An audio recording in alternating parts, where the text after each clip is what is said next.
OFW, katulong. Napakababa ng tingin ng iba sa pagiging katulong sa ibang bansa.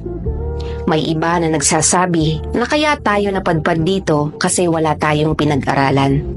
Medyo masakit sa tenga, lalo't yung nagsabi sa atin ay nagtapos ng college at may trabaho sa Pinas. Pero take note, hindi lahat ng katulong dito sa ibang bansa ay walang pinag-aralan.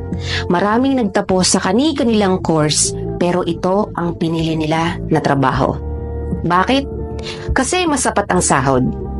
Ang mga katulad kong OFW hindi dapat minamaliit ng kung sino man na may magandang trabaho dyan sa Pinas. May pinag-aralan kayo, dapat alam nyo kung ano ang halaga namin sa bansa. Ano nga ba?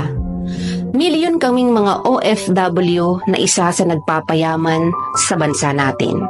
Hindi man ako nakapagtapos o yung tingin ng iba na wala akong pinag-aralan, at least alam ko yung halaga ng pagiging OFW dito sa ibang bansa.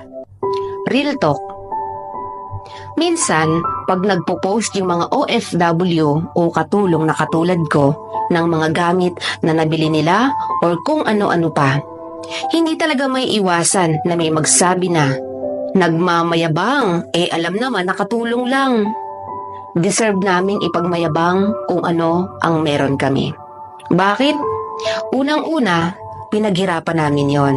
Pangalawa, hindi namin hiningi sa kahit na kanino yung mga bagay na pinopost or pinagyayabang namin. Oo, ayoko sa mga taong mapanghusga.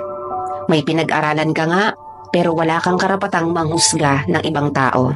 Dapat pag nakikita mo yung taong mas mababa sa'yo, dapat magpasalamat ka pa nga kasi andyan ka sa lugar mo at wala sa lugar namin na mga OFW na minamaliit mo.